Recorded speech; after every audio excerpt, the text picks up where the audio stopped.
C'est simple, comment tout a commencé? J'avais 7-8 ans. Et chez moi, l'ambiance, elle a toujours été un peu spéciale. C'est-à-dire que mon père, c'est quelqu'un de froid, c'est quelqu'un de costaud. Et moi, ce que j'aimais, c'était de la bagarre. J'aimais ça, mais j'aimais ça comme un enfant. C'est-à-dire que mon objectif, c'était plus fort que papa, plus fort que papa. Papa, c'est le plus fort du monde. Et ce jour-là, je me rappelle, c'était un week-end. Je crois que le temps était pas très beau. Et du coup, j'avais rien à faire, à part jouer à des jeux. Je m'ennuyais, je faisais des tours, je tournais, j'étais un peu hyperactif. Et je suis tombé sur des gants. Je suis tombé sur des gants dans le fond d'un placard. D'ailleurs, je me rappelle, j'avais rien à faire là. Et ces gants-là, je les ai pris. Mon père, il regardait la télé. Je suis monté avec les gants et j'ai dit, papa, viens, on se bat, viens, on se bagarre. Et il m'a dit, tu veux boxer? J'ai dit, ouais, je veux boxer. Il m'a dit, écoute, toi et moi, on boxera pas. Il y a un club à 5 minutes là. Je vais t'y emmener et là, tu pourras faire la bagarre comme tu veux. Donc ouais, ma rencontre avec Matteo Lucas, hein, écoute, championnat du monde en Tunisie, et bah, il était en train de se faire taper, hein. Il s'est fait casser le nez, premier round. Puis après, j'avoue qu'il m'a choqué. Il a fait un comeback, déjà il a essuyé son nez, on dirait que c'était Ken le survivant, et il m'a fait un retour, donc dans le round, il a mis le mec 3 fois KO.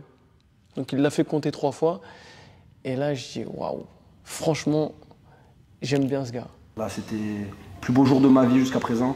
Je pense qu'il m'a rencontré ce jour-là aussi. Hein, parce que j'étais aussi impressionné ce jour-là, parce que c'est vrai que c'était vraiment, vraiment impressionnant la manière dont il a fait son retour. Pour moi, c'était fini, quoi.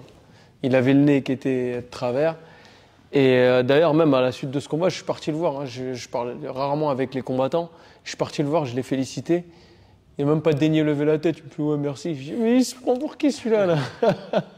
J'ai grandi dans une famille d'origine italienne. Mais alors, cette famille, elle est vraiment la famille lambda. Famille classique. J'ai un frère, un grand frère. On est 4. Une chose qui fait la différence chez nous, l'exception confirme la règle, c'est qu'on fait tous des sports de combat.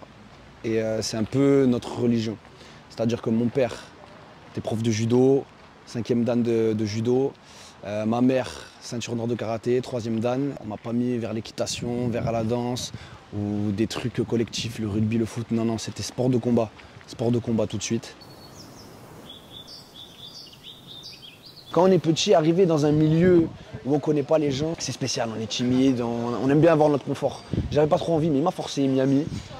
Et de là, je voyais que j'étais bon et j'aimais ça. Je voyais que j'étais plus fort que les autres. Mais vu que je gagnais, vu que j'ai vu mon potentiel, là derrière, je me suis dit, il faut que je fasse quelque chose. Et quand j'allais voir les grands, quand j'allais voir là les champions, je me suis dit, demain, je dois être à leur place. Je dois combattre contre ces mecs. La victoire, c'est une chose, mais c'est la victoire à ma manière qui va m'emporter. Donc quand ma main va être levée, il faut qu'elle soit levée de la manière dont je le veux. C'est pas le titre qui est gratifiant, c'est vraiment de quelle manière je l'ai gagné. Le titre en lui-même, pour moi, m'importe peu. Et évidemment, maintenant, c'est une gloire qui ne bougera jamais de l'histoire, de mon histoire du monde. Je me suis conditionné à être champion du monde à partir du moment où je me suis inscrit dans le championnat. Matteo, c'est 20 combats, 0 défaite et 10 victoires par KO. Je comprends, maintenant, quand je tiens les pattes d'ours, j'ai les mains qui tremblent à la fin. Après, c'est assez drôle. Triple champion du monde, c'est un beau palmarès, hein, pour un petit jeune qui débute. Il est quand même invaincu avec juste son père passionné et qui est derrière lui et qui suit son fils. Et c'est aussi une belle histoire, ça, parce que son père, il ne l'a pas lâché. Son père, il l'a entraîné. Il faut savoir que lui, une semaine avant, il s'entraînait dans le garage avec son père alors qu'il allait faire le championnat de France à Coubertin, finale. Donc c'est aussi une belle histoire.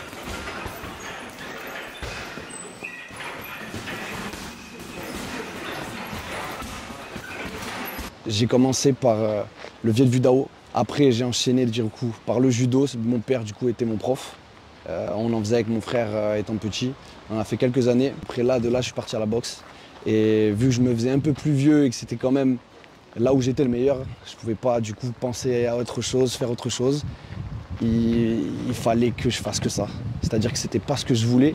C'était mon père qui me mettait dedans, qui me forçait.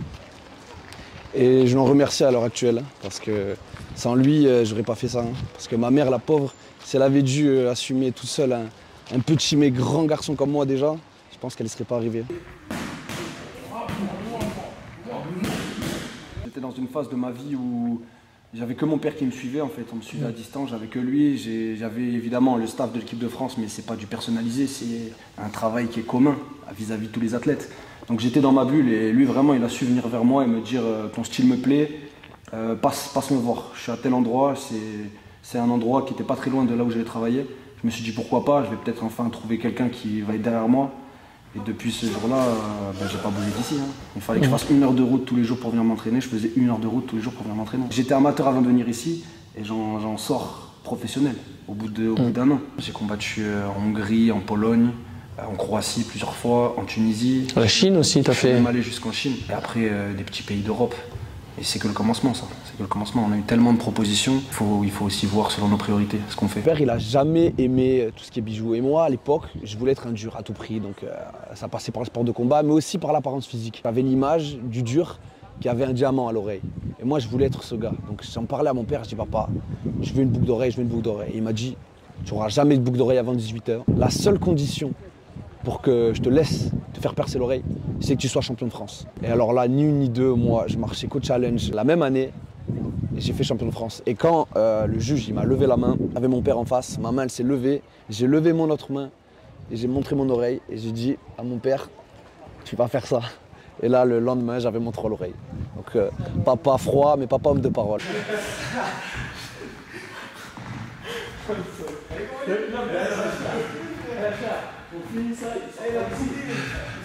J'ai eu pas mal de propositions pour de la télé-réalité, il y a eu des marques de sport, des marques de vêtements, il y a eu du parfum aussi. Mais j'ai rien accepté de tout ça, c'est-à-dire que c'est pas quelque chose qui collait à mon image.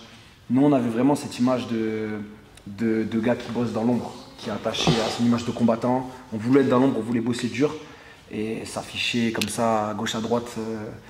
On n'aimait pas ça. Il faut savoir quelque chose, j'étais assez discret sur mes réseaux sociaux parce que c'est un travail. Il faut savoir que c'est un travail qui accompagne le combattant. Déjà, être combattant, c'est un travail, mais gérer ses réseaux, c'est un autre travail qui suit. Mais j'ai aussi compris que c'est quelque chose qui allait avec le métier de combattant.